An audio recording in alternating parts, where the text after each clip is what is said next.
नमस्कार, मी राजेंद्र हुंजे. बेधडकमध्ये तुमचं सगळ्यांचं स्वागत. आज आपण चर्चा करणार आहोत ते म्हणजे ठाण्यात रिक्षावाल्यांच्या बाबतीत जे सगळे प्रकार घडत आहेत, रिक्षावाल्यांकडनं जी मुजुरी समोर येते, ज्या मुलींवरती आज उपचार केले जातात ज्युपिटर हॉस्पिटलमध्ये, त्यांच्यावरती वेळ का आली, उडी मारण्याला का असं वाटलं की रिक्षातून आपण उडी घेतली पाहिजे, रिक्षावाले हे खरोखर इतके मुजर होत आहेत, त्याची कारणं काय आहेत? याच्या आधीचं स्वप्नाली लाडचं प्रकरण देखील ठाण्यातलं समोर असताना हे धाडस रिक्षावाले कसं करू शकतात, याचबरोबर बऱ्याच ठिकाणी रिक्षावाल्यांच्या बाबतीतल्या अनेक तक्रारी समोर येतात की रिक्षावाले आम्हाला योग्य त्या ठिकाणी जायला पाहिजे असेल तर यायला तयार होत नाहीत, बऱ्याच वेळेला मीटर टाकून भाडी आकारली जात नाहीत, मनमानी पद्धतीने सगळा हा कारभार होतो. आणि मग त्याच्यानंतर चर्चा सुरू होते की रिक्षा युनियन जे आहेत त्या रिक्षा युनियनच्या संदर्भात बोलत असताना रिक्षा युनियनला राजकीय पाठबळ मिळाल्यामुळं हे रिक्षा युनियन अधिक अशा प्रकारचं आक्रमकपणा दाखवतात का, या सगळ्या मुद्द्यावरती आपल्याला चर्चा करायची आहे. 3 महत्त्वाचे प्रश्न आपल्याला नेहमीप्रमाणे आपण घेतोय. त्यात पहिला प्रश्न आपला आहे, ठाण्यातल्या रिक्षावाल्यांच्या वाढलेल्या मुजुरीवर परिवहन विभाग आणि पोलीस या दोघांचाही वचक नाही आहे का? दुसरा आपला महत्त्वाचा प्रश्न आहे तो म्हणजे रिक्षावाल्यांना परवाने देताना किमान पात्रतेचा निकष तरी पाळला जातोय का? आरटीओनी किमान हे पात्रतेचे निकष पाळले गेले पाहिजेत, आरटीओकडनं हे तरी पाळले जात आहेत का?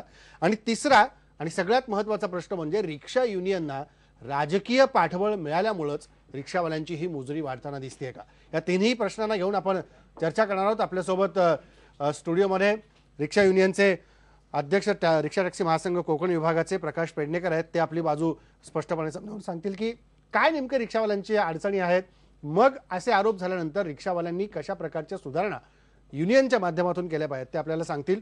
आपल्यासोबत ठाण्याचे पत्रकार मिलिंद बल्लाळ देखील आहेत. ते तिथली अडचण, ठाण्यातली 2 प्रकरणं समोर असताना आता असा प्रकार का घडतोय, स्टेशनच्या बाहेर गेल्यानंतर जर रिक्षामध्ये बसणारे प्रवासी रांगेत जात असतील आणि रिक्षा रांगेत येत असतील, मग बाहेर शहरामध्ये असे प्रकार का घडत आहेत? आपल्यासोबत मुंबई महिला मोर्चा राष्ट्रवादी काँग्रेसच्या अध्यक्ष चित्रा वाघ आहेत. त्यांनी महिला आयोगावरती देखील त्यांचं काम आहे, त्यांनी केलेलं आहे. बऱ्याच लोकांना त्या भेटतात, महिलांच्या समस्या जाणून घेतात. त्यामुळे अशा सगळ्या प्रकारामध्ये रिक्षा युनियन, त्याच्याशी जोडले गेलेले राजकीय पक्ष, याच्यातलं अंतर आणि त्याच्यातल्या एकूण सगळ्या प्रकाराबद्दल भूमिका काय असली पाहिजे हे आपल्याला त्याही सांगतील. आपल्यासोबत मनसेचे नेते अभिजित पानसे आहेत ठाण्यावरून. ते सांगतील की ज्या रिक्षावाल्यांच्या संदर्भामध्ये ह्या सगळ्या प्रकार घडताना दिसत आहेत, मग ठाणे असेल, कल्याण डोंबिवली असेल, अंधेरीतला आरे कॉलनीतला देखील प्रकार आपल्याला समोर आहे. 5 वर्षाची चिमुकली आज मृत्यूशी झुंज देते. या सगळ्या पार्श्वभूमीवर समाज म्हणून आपण कसं वागलो पाहिजे, आपण कसं या सगळ्या संदर्भात समोर गेलो पाहिजे? आपल्यासोबत अंजुषा चौगुले आहेत. महिला सुरक्षा, महिलाच्या एकूणच सगळ्या प्रश्नांसंदर्भात त्या बोलतील. महिला प्रवासी म्हणून ते आपली भूमिका आपल्यासमोर सांगणार आहेत. मला सुरुवात पेडणेकर साहेब तुमच्यापासूनच या कार्यक्रमाची करायची आहे की ही जी मुजोरी सगळी वाढत चालली आहे, जे ठाण्यातला आपण प्रकार बघितला, आज कल्याणमध्ये तुम्ही बघितलं की लोकांनीच निर्णय घेतला आम्हाला रिक्षात बसायचंच नाही का? लोकांना ही वेळ रिक्षावाले काय येऊ देत आहेत? ठाण्यातला प्रकार आपल्या समोर आहे. नाही, याच्यामध्ये 2 कारणं अशी आहेत का आत्ता जो या शासनाचे धोरण आहे रिक्षाला परमिट द्यायचं आणि MMRT क्षेत्रामध्ये, त्याच्यामुळे आज परिस्थिती अशी झाली की कुठली रिक्षा कुठे आहे ती कळत नाही. म्हणजे मीरा भाईंदरची असो, नवी मुंबई असो, मुंबई असो, कल्याण डोंबिवली असो, उल्हासनगर, यांना MMRT क्षेत्रामध्ये मुक्त परवाना दिलेला आहे भाडं घेऊन जाण्यासाठी. त्याच्यामुळे आम्हालाही कळत नाही की ही रिक्षा नेमकी कुठली आहे, ठाण्याची आहे, कल्याणची आहे, उल्हासनगरची आहे. अशामुळे ही परिस्थिती निर्माण या शहरामध्ये आज झालेली आहे मुख्य. त्यामुळे हा सगळा गोंधळ जो उडालेला आहे, म्हणून आम्ही परिवहन विभागाला आम्ही वारंवार सांगतो का रिक्षाच्या पासिंग करताना तुम्ही पाठीमागे हुडवर ज्या रिक्षा स्टँडचं परमिट आहे, म्हणजे मीरा भाईंदरचा असो, कल्याणचा असो, उल्हासनगर असो, ठाणा असो, ते पर्टिक्युलर त्याच्यावर पेंटिंग करून लिहून घ्या. पासिंग त्याशिवाय तुम्ही करू नका. म्हणजे कुठलीही गाडी गेली, समजा नंबर नाही, तर समजा ती रिक्षावाल्यांनी त्यांनी उडून गेला किंवा महिलांची छेडछाड केली किंवा काय केलं, तो पटकन जाताना दिसलं नाही कल्याण स्टँडची गाडी आहे, कल्याण स्टँडची गाडी ठाण्यामध्ये होती, तर त्याच्यामुळे थोडा ट्रेस लागू शकतो. तर ही परिस्थिती आज निर्माण झालेली आहे. वाहनं एवढी वाढलेली आहेत, रिक्षाही एवढ्या वाढलेल्या आहेत. आणि एक मुख्य आहे की ह्या व्यवसायामध्ये 30-35 वर्षाचा तरुण पोरगा आहे जो जास्त करून तो आईवडिलांचं ऐकत नाही, ते तुमचं आमचं किती ऐकणार. ह्या व्यवसायामध्ये पण आहेत, यंग पोरं आहेत, सगळ्या त्यांना मार्गदर्शन करायचा प्रयत्न आम्ही करतो आहे. यश येतं आहे, आम्हालाही अपयश येतो आहे. आणि ह्या याच्यामध्ये 15-20% लोक ही खराब लोक आहेत, त्यांच्यामुळे हा व्यवसाय आमचा बदनाम झालेला आहे, हे आम्ही मान्य करतो आहे. हे तुम्ही मान्य करताय की हे 15-20% लोकांवरतीच आता कुठतरी शासनाने आणि पोलिसांनी कारवाई करण्याची गरज आहे. अभिजित पानसरे, तुम्ही कसं बघता की परिवहन विभाग म्हणजे आरटीओ असेल किंवा पोलीस असेल यांचा वचक उरला नाही म्हणून ही सगळी मुजरी वाढताना दिसते? निश्चितपणे जो काही प्रकार घडला तो अत्यंत दुर्दैवी आहे. पेडणेकरांचं मी एक वाक्याची सहमत आहे की मी असं म्हणतो की 15-20% तेव्हा जे म्हणतात तेव्हा सगळेच रिक्षा चालक हे अत्यंत नालायक आणि अशा मनोवृत्तीचे आहेत हे मी मान्य करायला तयार नाही. असं कुठल्याही समाजाच्या कुठल्याही क्षेत्रात अशी गोष्ट नसते. आता ठाण्यामध्ये असलेल्या, मी ठाणेकर असल्यामुळे ठाण्यामध्ये असलेले जे रिक्षा चालक आहेत किंवा जेवढ्या रिक्षा आहेत त्यात एक धक्कादायक माहिती राजेंद्र पहिली तुम्हाला मी सांगतो. ठाण्यामध्ये असं म्हणतात की साधारणपणे 70 ते 80 हजार रिक्षा चालतात. रस्त्यावर रिक्षा या 70 ते 80 हजार धावतात आणि परवाने मात्र 30,000च दिलेले आहेत. याच्यावरनं मला म्हणजे ती एवढी धक्कादायक ही बातमी आहे. याचा अर्थ जवळजवळ अर्ध्यापेक्षा जास्त रिक्षा या विना परवाना किंवा खोट्या परवान्यावर जर चाललेल्या असतील तर प्रशासनाचं किती लक्ष आहे हे मी काही वेगळं सांगायची आवश्यकता नाही. दुसरी महत्वाची गोष्ट अशी आहे की जरी काही परवाने इकडचे आहे, ती मीरा भाईंदरची असो किंवा इकडची असो किंवा तिकडची असो, स्टेशनवर ठाणेकर, सामान्य ठाणेकराला विचारा, स्टेशनच्या बाहेर पडलं की लाईनीत उभं राहणाऱ्या रिक्षांपेक्षा लाईनीत न उभं राहणाऱ्या रिक्षा जास्त असतात आणि त्यांची भाडी ही मीटरनुसार कधीही घेतली जात नाही. हे प्रकार दरवेळेला आपल्यासारख्या सजग टॉक शोज मधनं आपण बोललं जातो. दुर्दैवाची ही गोष्ट आहे की आपण वर्षानुवर्ष हे बोलतोय तरी स्टेशन बाहेरच्या रिक्षांचा प्रश्न सुटत नाही, बोगस रिक्षा बंद होत नाहीत. यांची लायसन्स आणि यांच्या सगळ्या जो भ्रष्टाचार जो झालेला आहे त्याच्याकडे आपण कानाडोळा करत राहतो आणि मग अशी घटना झाल्यानंतर आपल्याला जाग येते. मला असं वाटतं की लागोपाठ ठाण्यात जर या 2 घटना होत असतील तर आपल्याला आता डोळे, प्रशासन असेल, पोलीस असेल, सामान्य माणसं असतील, आम्ही राजकीय कार्यकर्ते असो, डोळे स्वच्छ उघडायला आता वेळ आलेली आहे आणि याच्यावर त्वरित सगळ्यावर कारवाई केली पाहिजे आणि ती कारवाईसाठी सगळ्यांनी मिळून प्रयत्न केला पाहिजेत. एखाद्या राजकारणाच्या पलीकडचा प्रश्न आहे, हा नैतिकतेचा प्रश्न आहे असं मला वाटतं आणि त्याची सुरुवात स्वतःपासून आपण करायला पाहिजे. अगदी खरं आहे की सगळ्यांनी एकत्रित येऊनच असे सगळे प्रयत्न केले पाहिजेत. मला अंजुषा चौगुले तुम्हाला विचारायचं आहे की एक महिला प्रवासी म्हणून जर आपण पाहिलं की रिक्षातून प्रवास करत असताना रिक्षा स्टँडवर गेल्यानंतर जे सगळे प्रसंग आपण घडताना बघतोय, काय अनुभव समोर येतात? महिला म्हणून काय सगळी कुचंबना सहन करावी लागते? महिला प्रवासी जर तुम्ही म्हणालात तर वेदर लहान मुलीपासून ते मोठ्या आजीपर्यंत प्रत्येकीलाच त्याच्यातून जायला लागतं. जो त्रास ॲक्च्युली मी स्वतःही अनुभवते आणि बिकॉज मी सेल्फ डिफेन्स किंवा स्वतःचं रक्षण कसं करावं हे वर्कशॉप्स घेते, त्याच्यामुळे मी खूप जवळून हे सगळं पाहिलेलं आहे. जेव्हा मुली, बायका माझ्याबरोबर हे शेअर करतात, मी असं सांगायचा प्रयत्न करते की जेव्हा तुम्हाला कोणतरी छेडायचा प्रयत्न करतो, तुम्ही ट्रेनमधनं उतरता, तुमच्या बाजूला कोणतरी येऊन तुम्हाला हात लावायचा प्रयत्न करतो, तुम्ही रिक्षामध्ये चढता, त्याची नजर त्या वेळेला त्याची नजर आपण बघतो, तेव्हाच आपल्याला समजतं की नाही हा रिक्षावाला आपल्याला बरोबर घेऊन जाईल की नाही. तिथपासून सुरुवात होते आणि हो, हे कठीण आहे पण त्याच्यावर उत्तरही आहेत आणि ही फक्त आपल्या महाराष्ट्रापुरती, ठाण्यापुरती नाही आहेत, तर हा पूर्ण देशभराचाच प्रश्न आहे. आणि म्हणून जेव्हा आपण आज बोलतोय तर आपण ह्याच्यावर फक्त प्रश्न काढायचे नाही आहेत, तर मी इथे बसले ते तुम्हाला उत्तर द्यायला की आपण कसं आपलं संरक्षण करू शकतो. आपण आपलं संरक्षण कसं करू शकतो याच्यासाठीच आता पुढचे सगळे प्रयत्न करावे लागणार आहे. चित्राबाग, तुम्ही काय म्हणाल की ज्या सगळ्या समस्या आहेत, अनेक प्रश्न तुम्ही बघितलेले आहेत महिलांच्या बाबतीतले, पण रिक्षावाल्यांच्या बाबतीतले हे काही थांबताना दिसत नाही. त्या मुली ठाण्यातनं भिवंडीला निघाल्या, रस्त्यात त्यांना रिक्षावाल्यांनी काही अश्लील हावभाव केले, त्यांना लक्षात आलं की आपल्यावर विपरीत काय बेतण्याच्या आधीच आपण रिक्षातनं उडी घ्यावी. सुदैवानं त्यांना काही झालं नाही, पण झालं असतं तर त्या 2 मुलींच्या आईवडिलांना काय समाजाने उत्तर दिली असती? हो, अगदी खरं आहे की ही जी घटना घडलेली आहे पुन्हा एकदा महिलांच्या सुरक्षेवरती फार मोठं प्रश्नचिन्ह उभं राहिलं. राज्य महिला आयोगाची सदस्य म्हणून काल मी या ठिकाणी गेले होते. संबंधित लोकांशी मी बोलले, त्याच्यामध्ये जॉईंट CP असतील, DCP ट्रॅफिकच्या असतील, ज्यांच्याकडे हा तपास होता DCP झोन 5चे, त्यांच्याशी पण मी बोलले आणि सगळी घटना समजून घेतली की नक्की काय झाले. त्यामध्ये जी माहिती तुम्ही सांगता ती आहेच, परंतु बाकीच्या गोष्टी करत असताना एक गोष्ट लक्षात आली की या सगळ्या घटनांमध्ये ट्रॅफिकचा रोल तसा कमी दिसतोय. आरटीओचा जितका सहभाग हवा तितका तो दिसला नाही. कारण ट्रॅफिकचे रूल, मग ते फेक नंबर प्लेट्स असलेल्या गाड्या चालू देत, भाडे नाकारण्याचं असू देत, तुमची किती जास्तीत जास्त दंड 100 रुपये, त्याने त्यांना काही फरक पडत नाही. परंतु आरटीओ कडे एक अधिकार आहे की त्यांचे वाहन जप्त करणं. जर त्यांच्या रोजगारावरती टाच आली तर कमीत कमी ते रूल्स आहेत ते तरी फॉलो करतील आणि त्या पद्धतीने तरी वागतील. मी असं नाही दावा करू शकणार की याने संपूर्ण जे हे या ज्या घटना त्या बंद होतील, पण निश्चित त्याचा जो रेशिओ आहे तो तरी कमी होईल. आणि हे करत असताना ठाणा डीसीपी क्राईम आहेत आपल्या करंदीकर ताई, रश्मिताई करंदीकर, त्यांनी एक खूप चांगलं असं हे कन्सेप्ट मला दाखवलं. हे 22,000 रिक्षा ठाण्यामध्ये आहे, त्यामध्ये दिलेलं आहे ट्रॅफिक स्मार्ट आयडी. हे काय आहे, कम्प्युटर्सच्या समोर जर इथे लावलं तर इथे त्याचं नाव आहे, परमिट नंबर आहे, बॅज नंबर आहे, लायसन्स नंबर आहे, व्हेकल नंबर आहे आणि त्या बरोबरीने त्यांनी हेल्पलाईनचे नंबर दिलेत. मी इथे जाऊन हेल्पलाईनचं कामही बघून आले, अतिशय चांगल्या पद्धतीचं काम आहे. आजच मी परिवहन मंत्री दिवाकरजी रावते यांनाही भेटले, त्यांनाही या संबंधीची माहिती दिली. अतिशय समाधानकारकरित्या चर्चा झाली. त्याच्यामध्ये आपण आता आणखीन काय करू शकतोय की फक्त ठाण्यातच नाही तर संपूर्ण राज्यामध्ये जिथे मेट्रो सिटीज आहेत त्या सगळ्याच ठिकाणी रिक्षा आणि टॅक्सी या दोन्ही ठिकाणी जर अशा पद्धतीचं आपण जर काही करू शकलो तर त्याचा निश्चित आपल्याला फायदा होईल.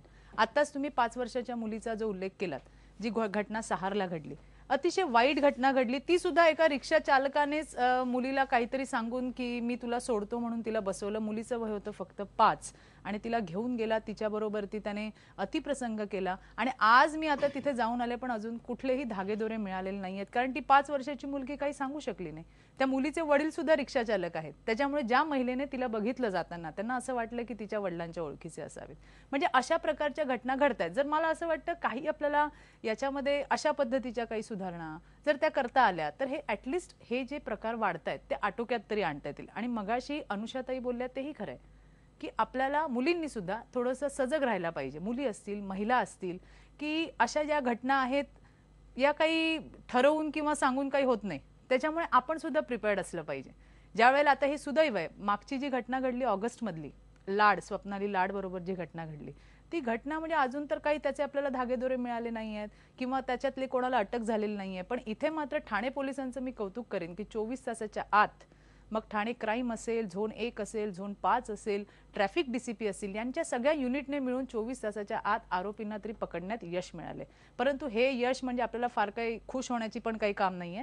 अशा प्रकारच्या काहीतरी योजना आपल्याला आणाव्या लागतील. नव्या योजना तर आपल्याला निश्चितपणे आणाव्या लागतील. पण मिलिंद, मला ज्या प्रकारे आता अभिजित पानसे म्हणत होते की रस्त्यावर 70,000 रिक्षा आहेत आणि परवाने केवळ 30,000 रिक्षांना आहेत, तसं मगाशी पेंडकर पण म्हणाले की 15-20% जी लोक असतील त्यांच्यामुळे पूर्ण रिक्षा चालवणाऱ्याची जी युनियन आहे, रिक्षा चालक जे आहेत, रिक्षावाले जे आहेत, ते बदनाम होत आहेत. काय नेमकी परिस्थिती ठाण्यामध्ये? असे प्रसंग वारंवार घडतात. खरं म्हटलं तर 2005 साली ही शेवटची परमिट्स दिली आणि आता 2015 चालू आहे, 10 वर्षात परमिट्सच दिली गेलेली नाहीत. ही वस्तुस्थिती आहे. आणि ह्या 10 वर्षामध्ये ठाणे शहरात झपाट्याने वाढ झालेली आहे. म्हणजे ती जी लोकसंख्या आहे, रिक्षांची संख्या आहे, ह्याच्यात प्रचंड प्रमाणात वाढ झालेली आहे. आणि त्याचा विचार शासनाने कुठेही केलेला दिसत नाहीये. तो ताबडतोब त्यांनी केला पाहिजे. कारण की काय झालेलं आहे की हा तसं म्हटलं तर मगाशी आपण म्हणालात की हा पॉलिटिकल इंटरफेरन्समुळे हा विषय आणखीन खराब होत चाललेला आहे. ती गोष्ट खरीच आहे की सर्वच पक्षांचे युनियन्स आहेत आणि सर्वच पक्षांचे युनियन्स वेगवेगळ्या प्रकारे दबाव आणून कारवाई कशी होणार नाही आपल्या सदस्यांवर हे करत असतात, त्याची काळजी घेत असतात. आणि ही टीका आता त्यांना सहन करावी लागते. पेंडकर स्वतः त्याबद्दल मान्य करत आहेत. पण मला असं वाटतं त्याच्या पुढे जाऊन की शासन म्हणजे आरटीओ डिपार्टमेंट आणि परिवहन यांचं कॉर्डिनेशनच राहिलेलं नाही की काय, अशा पद्धतीचा एक शंका आमच्या मनात येते. एक साधं उदाहरण देतो की आता आपल्याला जे कार्ड दाखवण्यात आलं, स्मार्ट कार्ड, हे स्मार्ट कार्ड जवळजवळ 10,000 ते 12,000 रिक्षांना ठाण्यातल्या बसवलेल्या आहेत. अजून एक 10,000 रिक्षांना बसवायचं काम चालू आहे. परंतु ह्या संदर्भात जर आपण पाहिलं असेल तर अनेक रिक्षांवर ही कार्ड शेवटी लागणारच नाहीयेत. आणि खरं म्हटलं तर अनेक रिक्षा ज्या परमिट धारक आहेत त्यांच्यावर कोणत्याही प्रकारचं बंधन नाही की त्यांनी हे कार्ड लावावं, कारण मोटर व्हेकल ॲक्टमध्ये अशी तरतूद नाही. त्याच्यामुळे मोटर व्हेकल ॲक्ट जो आहे तो आपण महिला सुरक्षितेबद्दलच्या एवढ्या गोष्टी करत असताना मोटर व्हेकल ॲक्टमध्ये त्याची तरतूदच नाही. ही अतिशय म्हणजे खरं म्हटलं तर लाजिरवाणी गोष्ट आहे की आपण अतिशय चांगलं कार्ड आहे की त्यात त्यांनी सर्व प्रकारची काळजी घेतलेली आहे. आणि ह्याच्यामुळे अनेक म्हणजे मुलींना तर म्हणजे तरुणींना तर खूप दिलासा मिळालेला आहे. खास करून ठाण्यामध्ये IT सेक्टर आता वाढतंय आणि रात्री अपरात्री मुलींना एकट्याने रिक्षाने प्रवास करावा लागतोय. तर त्या स्टार्टिंग पॉइंटला ट्रॅफिक पोलिसने कॉन्स्टेबल्स ठेवून रिक्षा नंबर घेऊन ज्या मुली त्या रिक्षातनं प्रवास करतात इथपर्यंत काळजी घेतलेली आहे. अनेक ठिकाणी कॅमेरे बसवलेले जंक्शन्सना, परंतु जंक्शन टू त्यांचं डेस्टिनेशन ह्याच्यामधला जो पॅच आहे तिथे काही नाही. तिथे हे स्मार्ट कार्ड उपयोगी पडतंय, परंतु ते स्मार्ट कार्ड लावण्याचं बंधन सुद्धा नाहीये. हे कुठेतरी आपल्याला सुधारावं लागेल. आणि मेन म्हणजे परमिटच्या संदर्भात का त्यांनी असं केलं, कारण की आपण जर विचार केला राजेंद्र की ठाणे असेल, कल्याण असेल, उल्हासनगर, मीरा भाईंदर ह्या सर्वच क्षेत्रांमध्ये महापालिका क्षेत्रांमधल्या परिवहन सेवांचा बोजवारा उडालेला आहे. रिक्षाही गरज आहे. गरज असताना त्याच्यावर तुम्ही काहीतरी त्याच्यावर कंट्रोल ठेवा, त्याच्यावर काहीतरी शिस्त ठेवा. रिक्षा चालकांना सांगितलं पाहिजे की ते सर्व्हिस इंडस्ट्रीमधले सेवा उद्योग आहे त्यांच्यावर तसं प्रबोधन व्हायला पाहिजे. मला असं वाटतं ही सगळी कामं होत नाहीयेत.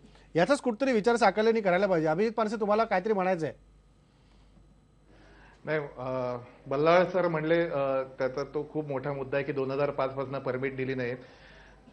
एकच साधा प्रश्न म्हणजे मगाशी मी म्हणलेला तोच तुम्हाला लक्षात येईल की 2005 ला जी लोकसंख्या होती आणि ज्या रिक्षा होत्या आणि आज 10 वर्षानंतर किती रिक्षा आहेत, हे किती वाढलेल्या आहेत हे सांगायची तज्ञाची गरज नाही.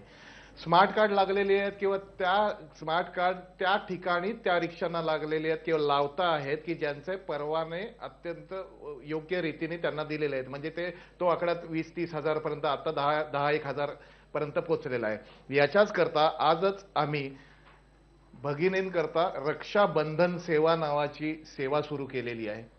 हा व्हॉट्सअप आता खूप व्हायरल व्हायला लागलेला आहे. बऱ्याच प्रमाणात आम्हाला त्याच्याविषयी चांगले अभिनंदनाचे किंवा चांगलं काम करताय असे मेसेजेस आलेले आहेत.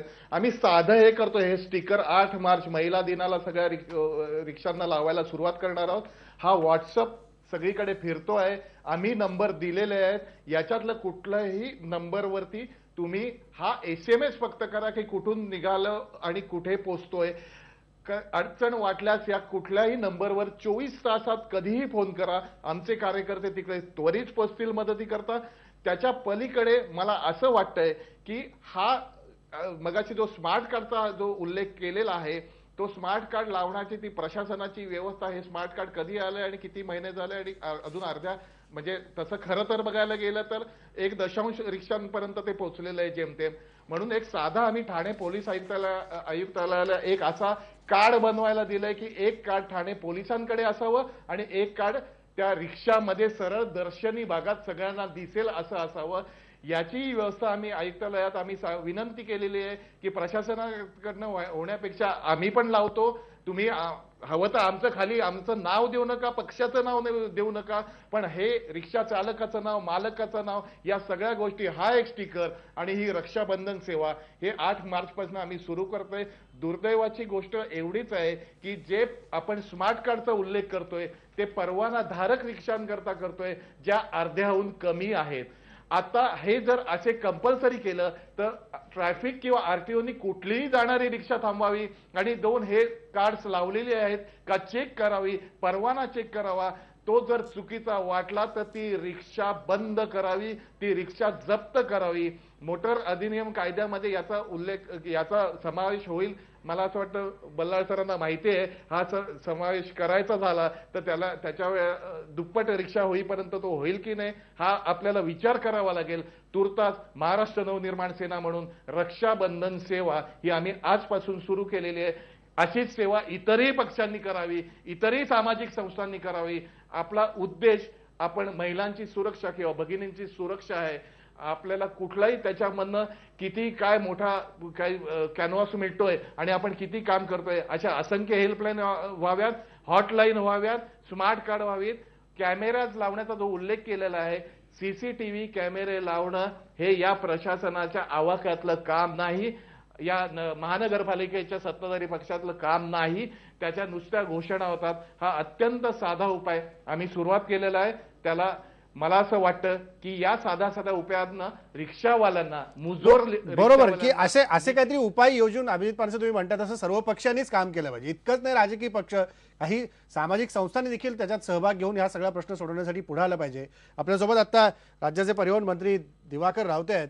रावते साहेब, ज्या घटना सगळ्या वारंवार घडत आहेत, शेवटी जो आरोप आहे, जो ठपका आहे, तो साहजिक तुमच्या विभागाकडे येणार आहे. परिवहन खातं असेल किंवा आरटीओ ज्याच्या अंतर्गत चालतं ते असेल. ठाणे आणि कल्याणमध्ये ज्या प्रकारे रिक्षावाल्यांच्या मुजरीच्या वाढताना घटना सगळ्या पाहतोय आपण, मंत्री म्हणून या खात्याचे याच्यावर चाप बसवण्यासाठी काय तुम्ही पावलं उचलणार आहात? एक म्हणजे कालच्या प्रकाराची ताबडतोब नोंद घेऊन मी कालच माझ्या खात्याला आदेश दिलेले आहेत अधिकाऱ्यांना की संबंधित रिक्षा चालक जो गायब आहे त्याचे चालक परवाना रद्द करा, रिक्षा परवाना असेल तर तोही रद्द करा आणि कायद्याअंतर्गत जर बसत असेल तर तो रिक्षासुद्धा जप्त करा. तर अशा मजूर लोकांना रस्त्यावर त्यांच्या कुठल्याही बाबतीमध्ये सर्वच परवाने नियम असे ते रद्द करून त्यांना मोकळच करायचं असं ठरवलं आहे. पोलीस बाकीची कारवाई काय होते पोलिसांचा विषय पोलीस करतील. या बाबतीत नंतर कडक पद्धतीने आम्ही चाललेलो. त्याच वेळेला माझ्याकडे कर्मचाऱ्यांची थोडी अधिकाऱ्यांची कमी आहे, ती भरण्याकरताही आज माझी मीटिंग झाली. जास्त मला अधिकारी जेवढे मिळतील, आता पुन्हा आम्ही दुसरी यादी मागवलेली आहे. अधिकाऱ्यांची वाढ झाल्यानंतर मात्र बेकायदेशीर रिक्षा ज्या आहेत त्यांच्यावर तर मोठ्या प्रमाणात वाटेल. मला कायद्यातही बदल करायचा आहे. तर एखाद्या रिक्षा येतो आणि आमच्याकडे नोंदताना तो घरगुती काम म्हणून नोंदतो आणि नंतर रिक्षा म्हणून अधिकृत चालवतो बेकायदेशीररित्या, मीटर वगैरे न लावता, अशांवर गुन्हेगारी स्वरूपाचा म्हणजे शासनाला फसवण्याचा गुन्हा नोंदवता येईल का, अशा प्रकारची तरतूदचा शोध घेतो नसेल तर तो कायदा करायच्या विचारात आहे. कारण जरब बसली पाहिजे आणि कायद्याने हात जर आमच्या अधिकाऱ्यांचे बळकट केले तर ते फार महत्त्वाचे ठरतील. मागे मी आपल्याला बोललो होतो की मी अशा प्रकारे दंडाची रक्कम वाढवतोय की भीक नको कुत्रावर असं जी म्हण आहे मराठीत, तसा दंड भरत नाही कायदा पाळतो अशी परिस्थिती आली पाहिजे. पण दुर्दैवाने केंद्रीय कायद्याच्या अंतर्गत तो अधिकार सरकार आमच्या राज्य सरकारकडे नाही. मी कालच दिल्लीमध्ये आमचे केंद्रीय परिवहन मंत्री नितीन गडकरी साहेबांची भेट घेतली आणि मग त्यांच्याकडनं मला माहिती मिळाल्याप्रमाणे आमचेच सचिव मागचे सचिव यांच्याकडे त्यांनी हा समिती नेमली होती. त्यांचा अहवाल गेल्या महिन्यात तिथे गेलेला आहे. तर मोठ्या प्रमाणात दंडाची वसूल आणि सगळे आम्ही वाढवत आहोत. हे त्या पद्धतीने जर आम्ही कायद्याची अंमलबजावणी करायला लागलो तर याच्यात थोडं तरी नियंत्रण येईल. शेवटी कायदा हा जनतेने पण त्याच्यामध्ये सहकार्य केलं तर नक्कीच तो आपल्याला कोणत्या वेळी त्याला निर्बंध आणता येईल. पण रावते साहेब, तुम्ही अनधिकृत रिक्षांचा मुद्दा उपस्थित करता आहात. कायदेशीर सगळ्या गोष्टी झाल्या पाहिजेत, दंड नाही भरला तरी कायद्याचा वचक निर्माण झाला पाहिजे, हे सगळं सांगताय. पण ज्या अनधिकृत रिक्षांचा मुद्दा मगाचपासून उपस्थित होतोय त्यांच्यावर कारवाई कधी करणार, हा खरा मुद्दा आहे. माझे आता हे गेले 2.5 महिने मी मंत्री आहे, 2 महिने झाले. माझ्या लक्षात आलं की हे सर्व बेकायदेशीर प्रचंड मोठ्या प्रमाणात रिक्षा चालत आहेत. मगाशी जसं मी म्हटलं की कुटुंबाकरता माझ्या म्हणून नाहीत आणि मग रिक्षा बाहेर राहायचं म्हणजे त्याच्याही पलीकडे जाऊन अनेक बेकायदेशीर रिक्षा मोठ्या प्रमाणावर चालत आहेत. काही ठिकाणी माझ्या असं लक्षात आलं की त्यांनी आमच्याकडे नोंदणीसुद्धा केलेली नाही, घेतला वाहन आणि थेट रस्त्यावर चालत आहेत. एवढा बेकायदेशीरपणा चालू असताना तो मोडून काढायचा आहे. आमच्याकडे नुसते अधिकारी कमी आहेत अशातला भाग नाही, तर आम्ही जप्त केलेली गाड्या ठेवणार कुठे हाही प्रश्न माझ्यापुढे आला. म्हणून आमच्याकडे आता सध्या आहेत, जागा आहेत, परंतु ताबडतोब लागत नाहीत. अशा एसटीच्या ज्या जागा आहेत मोठ्या प्रमाणात त्या मी ह्या खात्याकरता, परिवहन खात्याकरता भाड्याने घेणार आहे. एकदा ही व्यवस्था झाली तर मला खात्री आहे की आमचे अधिकारी निश्चित स्वरूपात जप्त तिकडे गाड्या ह्या जप्त करून नक्की जमा करतील, कारण ती व्यवस्था नव्हती, ती नशील म्हणून. तर हे सगळे प्रश्न आम्ही मार्गी लावण्याकरता मी आटोकाट प्रयत्न करतोय. आपल्या सगळ्यांच्या सहकार्याची गरज आहे. पण जिथे जिथे अशा प्रकारे कायद्याला झुगारून जनतेला त्रास होणाऱ्या गोष्टी घडतील कुठल्याही पद्धतीच्या, शासन ठामपणाने याचा बिमोड केल्याशिवाय स्वस्त बसणार नाही, हे आज तुम्हाला जाहीररित्या सांगतो. शासन याचा बिमोड केल्याशिवाय शांत बसणार नाही असं दिवाकर रावते म्हणतात. एक ब्रेक आपल्याला घ्यायचा आहे, पण ब्रेक नंतर मुळात ज्या सगळ्या परवान्याच्या विषयी दिवाकर रावते चर्चा करत होते त्याच परवान्याचे किमान पात्रतेचे निकष हे आरटीओ पाळतंय का याच्याविषयी आपल्याला चर्चा करायची.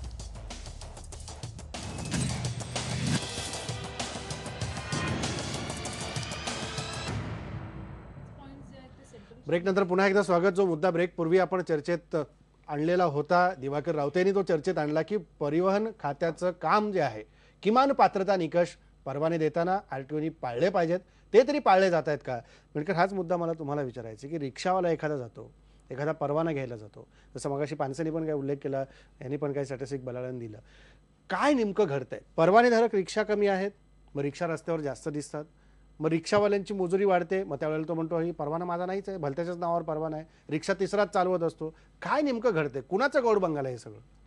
नाही, परवाना जेव्हा रिक्षा चालकांना परवाना मिळतो त्याच्यामध्ये त्यांनी 2 शिफ्ट ते रिक्षा चालवायला देतात, ड्रायव्हर ठेवतात. आणि आता जो कायदा झालेला आहे का मालकाने कंपल्सरी 1 शिफ्ट चालवली पाहिजे, त्याप्रमाणे तो मालक चालवतो, दुसऱ्या शिफ्टला तो ड्रायव्हरला देतो.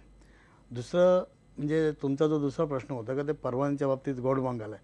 आता तुम्हाला एक साधारण मी 1975ला परमिट काढलं माझं स्वतःचं. ज्यावेळेला मी परमिटचं ॲप्लिकेशन केलं त्यावेळेला माझ्या परमिटच्या ॲप्लिकेशन माझं इन्क्वायरी झाली.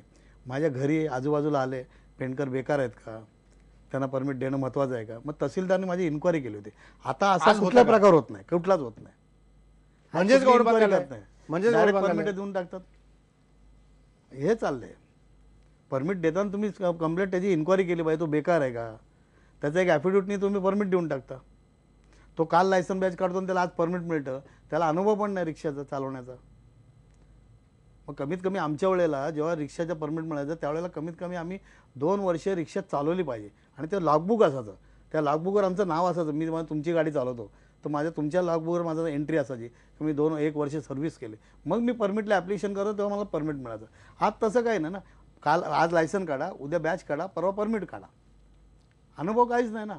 मग हा सगळा प्रकार चाललाय तो तिथे झालाय. हे सगळं बंद झालं पाहिजे. ही चूक आरटीओची नाही, आरटीओची चूक आहे. परवाना देताना तुम्ही बघितलं पाहिजे ना, परवाना तुम्ही कोणाला देता म्हणून. मी परवाने देताना या सगळ्या गोष्टींचा विचार केला पाहिजे. अंजुषा चौगुले, तुम्ही काय सांगाल की जे परमिट देताना या सगळ्या गोष्टीचा विचार केला पाहिजे, किंबहुना पुढे जाऊन मित्र म्हणेन की हे सगळे परवाने दिले जात आहेत, रिक्षावाले तर रस्त्यावर येणारच आहेत, गरज वाढत जाणार आहे. लोकसंख्या जसं मगाशी पानसे म्हणाले की लोकसंख्येचं प्रमाण बघितलं तर ती गरज पुढे वाढत जाणार आहे. पण आता आपण म्हणून जर प्रशासनच हे नियम पाळत नसेल तर आपण आपल्याला नियमावली कशी घालून घेतली पाहिजे? मला इथे हा मुद्दा आधी आणायचा आहे. मगाशी सगळे जे बोलत होते ते योग्य आहे की परवाने बघितले पाहिजे किंवा त्यांचे डिटेल्स शोधल्या पाहिजेत. पण जो माणूस ज्याला तुम्ही देताय, जेव्हा तो हे असं काही ऍक्ट करतो, मुलीला मोलेस्ट करणं किंवा बलात्कार करणं, रिक्षा चालू असताना तिला छळणं, ही एक वृत्ती आहे. आणि ह्या वृत्तीला तुम्ही कसं बदलणार आहात किंवा कसं ओळखणार आहात तुम्ही? म्हणजे मला काय म्हणायचंय ते, जेव्हा तुम्ही लायसन्स देता किंवा जेव्हा तुम्ही परवानगी देता रिक्षा चालवायला, ठीक आहे, ती माणसाची तुम्ही चौकशी केली, तुम्ही दिलत. पण ती जी व्यक्ती आहे, तो जो ते करणार आहे, ती त्यावेळेला त्याचं माइंडसेट असतं, त्यावेळेची ती सिच्युएशन असते, हे तर तुम्ही बघू शकत नाही ना देताना. मग अशा वेळेला आपण काय करायचं ॲज अ ट्रॅव्हलर? त्याच्यामुळे मी असं नेहमी म्हणते की माझ्या मुलींना किंवा हे जे कोण आपल्या प्रवास करतं की तुम्ही अलर्ट राहा, तुमचा कॉमन सेन्स वापरा. आणि जेव्हा अशी काही सिच्युएशन तुमच्याबरोबर घडते तेव्हा हायपर व्हायचं नाही. जेवढं तुम्ही शांत राहाल त्यावेळेला तुम्हाला समजेल की मला ह्या पुढची स्टेप काय करायची आहे. यानंतर मला माझ्या जे काही आता मला बघताय, ज्या काही मुली आहेत, जे काही मुलं आहेत, तुम्ही जेव्हा एकटे प्रवास करता रिक्षातून, मग ते सकाळी असो, दुपारी असो, रात्री असो, आणि तुम्हाला जर भीती वाटत असेल, ऑलवेज नेहमी लक्षात ठेवा की रिक्षाचा जो नंबर असतो त्याचा तुम्ही फोटो काढा. तुम्ही जे काही करताय, हा जो रिक्षावाला चालवतोय त्याला दिसलं पाहिजे. तो फोटो ताबडतोब मोठ्याने बोला की हा मी माझ्या आईला पाठवते, हा मी माझ्या फ्रेंडला पाठवते. सो तो तिथेच त्याचा थोडा कॉन्फिडन्स लो होतो त्या रिक्षावाल्याचा की अरे बाबा, माझा नंबर कुठेतरी रजिस्टर झालाय. So he gets bit jittery. त्याच्यानंतर असं असतं की जरी तुमच्याकडे बॅलन्स नसेल तरी सुद्धा तुम्ही एक फोन लावा तुमच्या घरी आणि त्याला असं दाखवा की तुम्ही तुमच्या मैत्रिणीला, आईला, कोणाला, नातेवाईकाला फोन लावलाय आणि सांगितलंय की हो मी ह्या ठिकाणी निघाले आहे, मी इकडनं ह्या ठिकाणी जाणार आहे. सो तसंच तुम्ही त्याला सांगताय की येस, कुठेतरी माझी माहिती गेलेली आहे, माझा रिक्षाचा फोटो गेलेला आहे. ह्यानंतर मला खरोखर दाखवायच्या आहेत काही गोष्टी ज्या तुम्ही वापरू शकता. ज्या रिक्षावाला तुम्हाला डेस्टिनेशनला जायचंय, समजा ठाण्यातली ही गोष्ट घडली, त्या मुली रिक्षात बसलेल्या, त्यांना तो रिक्षा थांबवू शकत नाही कारण रिक्षा 3 चाकी आहे हे लक्षात घेतलं पाहिजे. रिक्षावाला जेव्हा रिक्षा चालवते तो हात सोडून त्यांना काही करणार नाही.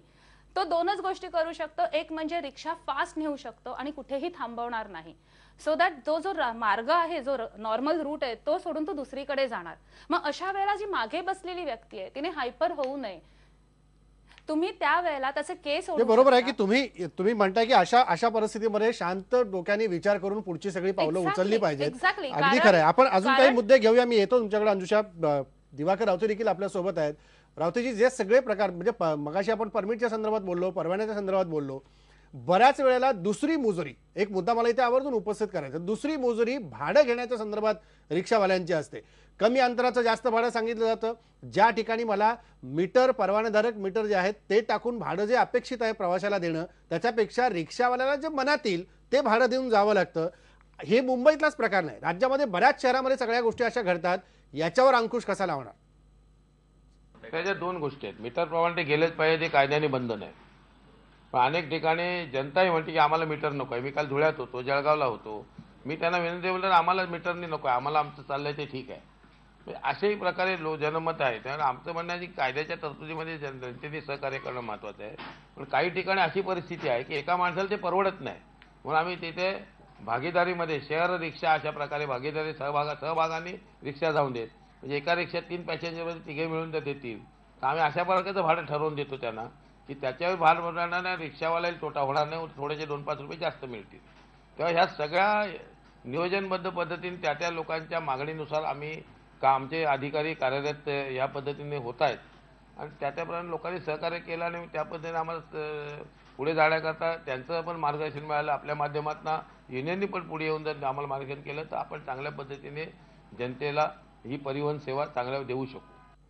जनतेला चांगली परिवहन सेवा देऊ शकतो असं मंत्री म्हणतात. चित्राबाग, ज्या परमिटचा मुद्दा मागाशी आला, पण तुम्ही मागाशी स्मार्ट कार्ड पण दाखवलं, ही ट्रॅफिक विभागाने सुरू केलेली मोहीम आहे.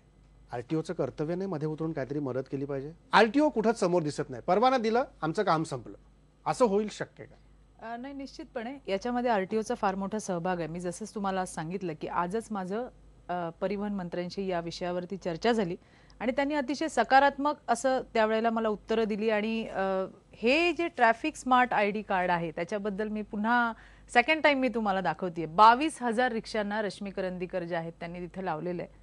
एक चांगली गोष्ट त्यांनी इथे केली आहे. आणि जे हेल्पलाईन्स म्हणतायत, या हेल्पलाईन्स अतिशय चांगल्या पद्धतीने कार्यरत आहेत. 24/7 तुम्ही कधीही कॉल करा. मी त्यांचं लॉगबुक जे आहे ते चेक करून आले की कुठल्या पद्धतीच्या कंप्लेंट त्यांच्याकडे येतात. तर जे काम चांगलं आहे त्याला ॲप्रिशिएट करणं सुद्धा तुमचं आमचं सगळ्यांचं काम आहे. अनुषाताईंनी आता सांगितलं ते बरोबर आहे. अवेअरनेस पाहिजे. ही हेल्पलाईन घ्या, दुसरे आणखीन कोणाच्या कुठल्या पक्ष देतोय त्यांची हेल्पलाईन घ्या, त्यांच्या पक्षाची घ्या, आमच्या पक्षाची घ्या, आणखीन सोशलची घ्या. पण याचं कुठेतरी जनजागृती तर होणं गरजेचं आहे. जे काम चालू आहे त्यालाच जर आपण आणखीन चांगल्या पद्धतीने जनजागृती केली आणि हे जर सगळ्या ठिकाणी आलं तर त्याचा फायदा होणार नाही का आपल्याला? मग आपण त्या दृष्टीने आता आपल्याला बघायला पाहिजे की जे आपल्याकडे आपण आता काय करू शकतो, लगेच इमिजिएट आपण काय करू शकतो की ज्याच्याने आपल्याला रिलीफ मिळेल. याच्यातले बरेच जे मुद्दे आहेत हे सेंट्रल गव्हर्नमेंटशी रिलेटेड आहेत. त्यांच्याशी समन्वय साधून परिवहन मंत्री आणि सेंट्रल गव्हर्नमेंट, आता जसं त्यांनी सांगितलं की आम्ही त्यांच्याशी बोलतोय आणि त्याच्यामध्ये सुधारणा येणाऱ्या दिवसामध्ये आपल्याला दिसेलच, परंतु आपण काय करू शकतोय, स्टेट मिनिस्ट्री आपली काय करू शकते, तर त्याच्यावरती आपण जास्त फोकस करून काय करता येईल ते इमिजिएट करावं आणि या घटनांना कसं कमी याचं प्रमाण होईल, कसा अटकाव बसेल याच्याबद्दल आपल्याला प्रयत्न करायला पाहिजे. प्रयत्न करायला पाहिजेत. अगदी खरं आहे. मला ब्रेक घ्यायचा. मला तुम्ही काय म्हणाल की जे आरटीओची भूमिका आहे, सगळ्यात संदिग्ध भूमिका ही तिथंच येऊन थांबते. परिवहन मंत्री म्हणाले की आमच्याकडे अधिकारी कमी आहेत. हे कारण असू शकत नाही. अधिकारी कमी आहेत हे गेल्या कित्येक वर्षापासूनची ओरड आहे. स्वाभाविक 2 महिने आले, त्यांना आता पुढच्या गोष्टी करायच्या आहेत, पण ते करायला कायद्याची अडचण येते. मगाशी तुम्ही ते मोटर व्हेकल ऍक्टचा उल्लेख केला, पण याच्यात काय करायला पाहिजे जेणेकरून मुजुरी थांबेल, प्रवाशांना योग्य ती सेवा मिळेल? तर ह्यात खरं म्हटलं तर मी मगापासून तेच सांगतोय की आरटीओ आणि ट्रॅफिक डिपार्टमेंट ह्यांच्यात समन्वय पाहिजे. म्हणजे मगाशी जे सारखा पण म्हणतोय की रिक्षा चालकांची मुजोरी का वाढते, तर माझं स्वतःचं असं एक ऑब्झर्वेशन आहे की माणसं छोटे छोटे गुन्हे करतात आणि त्याच्यावर त्यांच्या कारवाई होत नाही. म्हणजे आपण आता रिक्षा चालकांचा विषय चालवून रिक्षा चालक हे नाव आपण घेऊया की लेफ्टने ओव्हरटेक करणं आहे, सिग्नल तोडणं आहे, भरधाव चालवणं आहे, ह्याच्यावर कुठेच कारवाई होत नाही. जेव्हा अशी मग ती मानसिकता व्हायला लागते की आपल्यावर कोणाचाच अंकुश नाहीये, कोणीच आपल्यावर कारवाई करत नाहीये, मग त्याचा तो धीटपणा वाढत जातो आणि मग अशा स्वरूपाचे गंभीर गुन्हे पण तो करायला मग घाबरत नाही.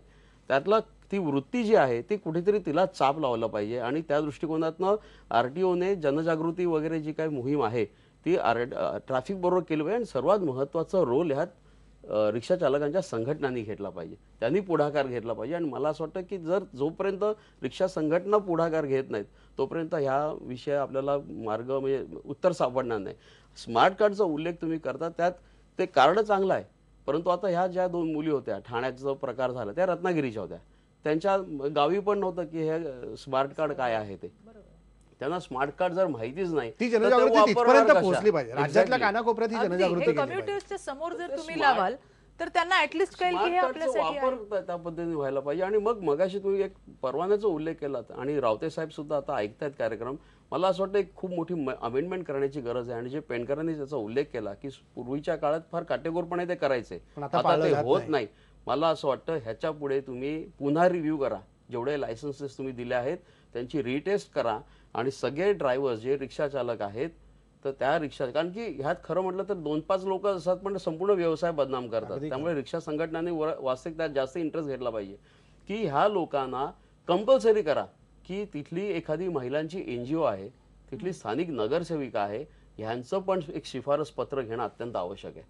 कुणीतरी जबाबदार महिला संघटना पण ते जर ह्यात- शिफारस पत्र द्यायचं म्हणून दिलं गेलं पाहिजे दिलं नाही असं पाहिजे. होता कामा नये. नाही, त्या- हे आला माझ्याकडे कार्यकर्ता माझा रिक्षा घेतोय म्हणून मी शिफारस पत्र दिलं, म्हणून ते हे होता काउंटर कामा चेक करा तुम्ही, ते काउंटर चेक पण करा.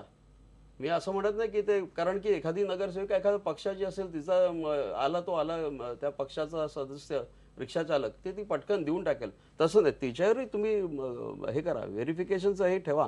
परंतु मला असं वाटतं की ह्या महिला शाखा जी आहे पोलिसांची त्यांच्याकडे पाहिजे ते तुम्ही पाठवा, परंतु हे परवाने रिचेक करणं अत्यंत आवश्यक परवाने आहे. रिचेक करणं अत्यंत गरजेचं आहे. तुम्हाला ब्रेक घेतो, ब्रेक नंतर आपण तुमचे उत्तर घेणार आहोत. आणि ब्रेक नंतर आपल्याला चर्चा मुळात जी करायची आहे, ज्या मुद्द्यापर्यंत आपण आता येऊन ठेपलेलो आहोत की राजकीय पाठबळ जे रिक्षा युनियन्सना मिळतंय त्यामुळंच प्रत्येक रिक्षावाला हेच सांगताना दिसतोय, काही झालं हा नेता माझ्यासोबत आहे त्यामुळे माझं काही समाजामध्ये बिघडू शकत नाही. हेच मोडून काढलं तर मग हे समाज आणि रिक्षा यांचं खरं नातं जुळलेलं आपल्याला दिसून येऊ शकतं. ब्रेक घेऊ, ब्रेक नंतर परत भेटू.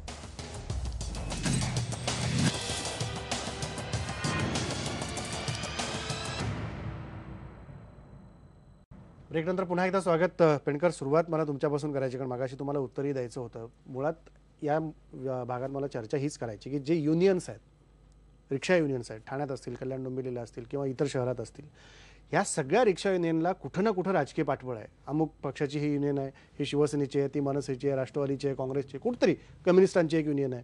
याच्यात कुठतरी हे राजकीय पाठबळ मिळतं आहे आणि माझ्यावर काही कारवाई झाली तर माझ्या पक्षाचे नेते मला कुठतरी सुखरूप सोडतील, या भावनेतनं ही मजुरी वाढत चालली. नाही, असं प्रत्येक पक्षाचे युनियन आहेत, पण प्रत्येक पक्षाचे नेते ह्या गोष्टीला पाठबळ आम्हाला देत नाही आहेत. हे वस्तुस्थिती खरी आहे. जर असं असेल तर तेव्हा मिटिंग, आता मी शिवसेनेचा आहे तरी कधी असे पक्षप्रमुख किंवा आमचे जिल्हा प्रमुख किंवा शहर प्रमुख असं त्याच्या पाठीशी लागत नाही का बुवा तुम्ही हे मुजोर रिक्षावाल्यांच्या मागे तुम्ही राहा आणि असं करा. अशा कुठल्या प्रकारचं संघटना हे करत नाही. संघटना ज्या दुसऱ्या आता याच्यामध्ये मुजोर रिक्षावाल्याच्या पाठीशी राहा नाही, त्याच्यामुळे मुजुरी वाढत चालली आहे की नाही? नाही, मुजोरी त्याच्यामुळे वाढत चाललेली नाही आहे. मुजोरी वाढत नाही. तुम्हाला सांगितलं ना, असा काही घटक आहे याच्यामध्ये जो थोडाफार 2-5 टक्क्यांनी तो हा करतो, त्याला कोण पाठबळ देत नाही. त्याच्या मागे नाही. आता तुम्हाला उदाहरण देतो, कल्याणला 13 फेब्रुवारीपासून चेकिंग चालू आहे. 13 फेब्रुवारी ते आजची तारीख आहे 3. या एवढ्या दिवसामध्ये रोज चेकिंग चालू आहे. तुम्ही त्यांना विचारा, रिक्षा संघटना कुठे आली मध्ये? कधी आडवी आली का बाबा तुम्ही कारवाई नका करू, काही नाही, कधी नाही आली. रोज चालू आहे. मी ऑफिसला आज सकाळी होतो, आज सकाळी. मग याच्यातलं वैशिष्ट्य, मी परवा रश्मी करंदीकर मॅडमशी म्हणून बोललो, आता याच्यातले रिक्रुटमेंट जे लेडीज कॉन्स्टेबल आहेत किंवा जेंट्स आहेत त्यांना याच्यातलं कायद्याचं काहीच माहिती नाही. ते रिक्षावाल्याला अडवतात, चल तुझं काय बॅच नाही का, चल ते तुझं पहिलं इथे त्याला त्याचं म्हणजे त्याची चावी घेतात, त्याचं लायसन घेतात आणि जे ट्रॅफिकवाला आहे त्याच्या ताब्यात देतात. आज सकाळची घटना मी पोलीस निरीक्षकच्या कानावर घातली की बाबा अशी जी घटना होते याच्या बाबतीत काय करायचं. आता तुम्हाला एक दुसरी गोष्ट सांगतो, 2007 साली बॅचची एक कंपनी आहे, बॅच बनवायची कर्जतला, त्या फॅक्टरीला शासना परिवहनने मंजुरी दिली नाही. 2007 नंतर रिक्षा चालकांना बॅचच मिळत नाही. आणि बॅचची जे चेकिंग होते तो बॅच दाखव, मला बॅच मिळाला नाही. नाही तुझं लायसनवर आहे ना बॅच नंबर, मला बॅच नाही मिळालं, मी काय करू? केस करतात. आम्ही कोणाकडे बॉम्ब मारायचे? आम्ही परिवहन विभागाला कळवलं, याच्यावरती निर्णय घ्या तुम्ही. तुमचं काय तिथे अडकलेलं आहे, त्याचे पैसे द्यायचे अडकले आहेत त्या फॅक्टरीवाल्याचे, ते तुम्ही कारण निकाल लावा ना. मग बॅच कसे, बॅच तुम्ही आज बोलता बॅच रिक्षावाले लावत नाहीत, काही नाही, याच्यातनं मार्ग कसा निघणार? तर तुम्हाला मार्ग काढायचा तर त्याच्यातलं शोधायला बरं ते काय करतात, बॅच नाही त्याचं एक कार्ड देतात पुठ्ठ्यावडं, त्याची फी घेतात 50 रुपये, ते घेऊ पेऊ गव्हर्नमेंटची फी असेल त्याच्यात द्यायला काय हरकत नाही. तो पुठ्ठा तुम्ही तिथे लावायचा आणि फिरायचा, तो किती दिवस चालणार बघा तुम्ही सांगा बघू. ह्या गोष्टीकडे परिवहन विभागाने, आणि मी आता दिवाकर रावते ना परवा त्यांच्याशी बोललो का तुम्हाला आम्हाला भेटायचं आहे, तर मीच कल्याणला येतो आणि आपण बोलू. मी 13 पानी एक निवेदन दिलं आमच्या मागणीच्या बाबतीत. आता जे तुम्ही परमिटच्या बाबतीत बोललात, आता 6 महिन्यानंतर आमचे परमिट संपल्यात, त्यांना रिन्यू करून दिलेले नाहीत. त्या अशा या महाराष्ट्रामध्ये सोडा, महाराष्ट्रात हजारो गाड्या आहेत, त्या बिचारे त्यांच्या रोडवर गाड्या चालतात ना, त्याच्या बाबतीत काही भूमिका नाही घेत. आम्ही त्यांना काय बोललो, आभा योजना द्या त्यांना एकदा, त्यांना बाबा ज्याने एकदा तुम्ही या 3 महिन्यासाठी परमिट रिन्यू करून टाका, त्यांचा दंड घ्या महिन्याला 50 रुपये 100 रुपये, आणि असे परमिट रिन्यू करून द्या. त्या रस्त्यावर येणार नाहीत गाड्या. कारण त्यांचं बघा तुम्ही, त्यांचं कोण माणूस आजारी आहे त्यावेळेस परमिट रिन्यू झालं नाही, फायनान्सवाल्यांनी गाडी घेऊन गेला, बँकेने गाड्या घेऊन गेला. मी यांचं कोण लावणार यांचं? या सगळ्या प्रश्नांचा निपटारा कुठेतरी झाला पाहिजे. अभिजित पानसे, तुम्हाला काय वाटतं की राजकीय पक्षांनी अशा युनियनना पाठबळ देणं, आपली संघटना उभं करणं हे एक पर ठीक आहे, पण मुजुरी जर या सगळ्यामुळे रिक्षावाल्यांची वाढत असेल तर कुठेतरी समजवण्याची भूमिका देखील पक्षांनी घेतली पाहिजे की नाही? निश्चितपणे राजेंद्रजी, एक दुर्दैवाने या सगळ्या आपल्या चर्चेचा एक उहापोह केला तर असं म्हणावं असं वाटतं की अजूनही आपल्या देशात एकमेकांकडे बोटं दाखवण्यात आणि आपला आरोप दुसरीकडे ढकलण्यातच आपण दिवस घालवणार आहोत का? आपण कायम यांनी आरटीओनी केलं, त्यांनी केलं, तिकडे केलं, तिथे बोट दाखवायचं. मला या वृत्तीचा सुद्धा उभं घेतो. आपण रिझल्टकडे जाऊया. रिझल्टकडे जर जायचं असेल तर काही ठोस पावलं उचलली गेली पाहिजेत. नंबर 1 म्हणजे एक साधी गोष्ट मला एक कळू शकत नाही, एक सामान्य नागरिक, एक रिक्षामध्ये बसणारा मनुष्य म्हणून, की जर परवाना न घेता बोगस रिक्षा 50,000च्या वर जर एका शहरात चालत असतील तर कधीतरी केंद्रातनं कायदा होईल आणि कधीतरी तो इथपर्यंत पोहोचेल आणि मग तुम्हाला शिक्षा करणार हा आम्ही. या धाकावरती त्या रिक्षा बंद होतील अशा भ्रमात आहोत का आपण? मला असं वाटतं की या सगळ्याच गोष्टी एकमेकात इतक्या गुंतलेल्या आहेत की काही ठोस पावलं, ठोस निर्णय केंद्रीय असो, राज्य सरकार असो, युनियन असो, आपल्यापर्यंत घेतले गेले पाहिजेत. या मुजोर रिक्षावाल्यांना तर मला असं वाटतं की यांची मुजोरी संपवायची असेल तर प्रत्येकानेच एक भूमिका घेतली पाहिजे की त्याची कंप्लेंट ताबडतोब बाजूच्या पोलीस स्टेशनमध्ये केली पाहिजे. अन्यथा महाराष्ट्र नवनिर्माण सेनेची भूमिका जी असते त्या भूमिकेतनं यांना समजावलं गेलं पाहिजे.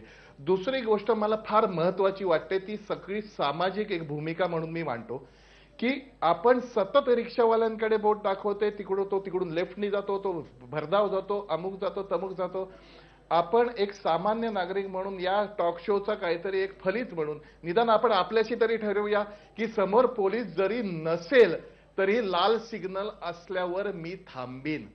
या साध्या गोष्टीचा उपयोग आजपासून आपण स्वतःपासून करायला लागूया.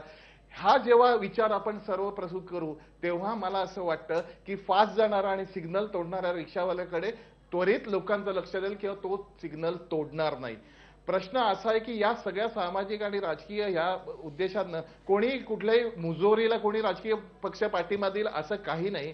पण एका गोष्टीत दुसराही मला एक मुद्दा मांडावा असं की रिक्षा युनियन आमची ही आहे, मनसे वाहतूक सेना रिक्षा युनियन आहे ठाण्यामध्ये, जिथे आम्ही नियम टाकून दिलेले आहेत की प्रेग्नंट बाई असेल आणि आजारी पेशंट असेल तर त्यांना न विचारता आपल्याला ड्युटी संपली असेल, घरी जायचं असेल तरी शक्यतो जमलं तर विनामूल्य किंवा त्यांना इप्सित स्थळी ताबडतोब तिकडे पोहोचवलं गेलं पाहिजे. मनसेचं स्टिकर ठाण्यामधले असेल तर तुम्ही निश्चिंतपणे त्यात बसा, इथे मी जाहीर सांगतो. दुसरी गोष्ट, रिक्षावाल्यांनी भाडं नाही म्हणून सांगितलं. एक साधी गोष्ट सांगतो, जेव्हा ते स्वतःच्या घरी जात असतात तेव्हा मीटर हाफ डाऊन केलेलं असतं.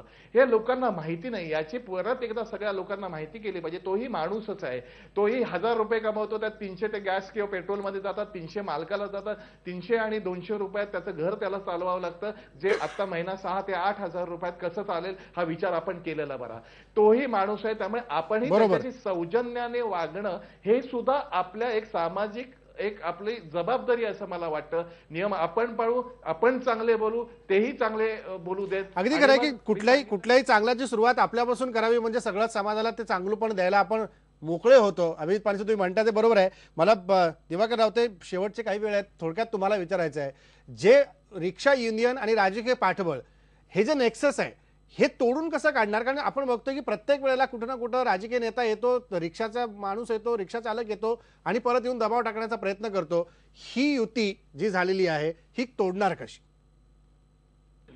लोकशाहीमध्ये सर्वांना सर्व संघटना पक्ष काढायला परवानगी मिळालेली आहे, त्याचा सदुपयोग हा जनतेकरता केला पाहिजे. रिक्षा आणि टॅक्सीच्या जे संबंधित युनियनचे नेतृत्व आहे त्यांची आता ही सामाजिक जबाबदारी झाली की अशा प्रकारे मुजोरी करणाऱ्या मंडळींना आपल्या संघटनेचं कुठलंही संरक्षण त्यांनी देता कामा नये. शेवटी ही वाहनं आणि यांना मंजुरी जी दिली आहे ती जनतेकरता दिलेली आहे आणि जनतेकरता चालवलं त्यांच्या काही समस्या असतील त्या समस्याचा सुटका व्हावी आणि त्यांना सन्मानाने व्यवसाय करता यावा याकरता या सगळे संघटना आहेत, त्यांच्या युनियन आहेत, त्याला आम्हीही सहकार्य करायला तयार आहोत. त्यांना जर काही अडीअडचणी असतील तर सरकार म्हणून.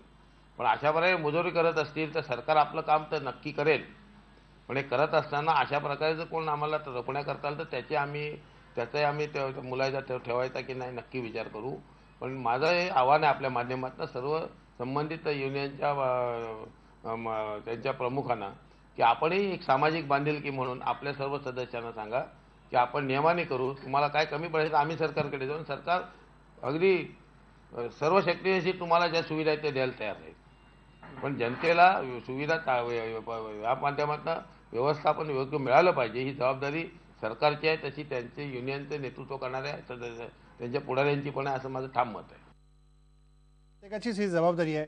आता वेळ संपलेला आहे पण वेळेअभावी चर्चा इथेच थांबवावी लागेल. इतर काही मुद्दे घेऊन अजूनही आपल्याला पुढे ही चर्चा करावी लागते. सगळ्याच पाहुण्यांचे आभार मानतो. मात्र सामाजिक जबाबदारी म्हणून माझ्यापासून आपण सुरुवात केली तर समाजापर्यंत न्यायला ते खूप सोपं असतं. त्यामुळे कुठलीही माहिती स्वतःपुरती एका चौकटीत बांधून ठेवण्यापेक्षा समाजातल्या घटकापर्यंत देण्याची जबाबदारी माझी आहे की जोपर्यंत आपण आपल्यात उतरवत नाही तोपर्यंत समाज सुधारण्याच्या बाबतीत आपण कुठलंही ठोस पाऊल उचलू शकणार नाही आणि तेव्हाच या घटनेवरती अशा प्रकारावरती पडदा पडायला मदत होऊ शकते. इथंच थांबू. फक्त IBN लोकमत.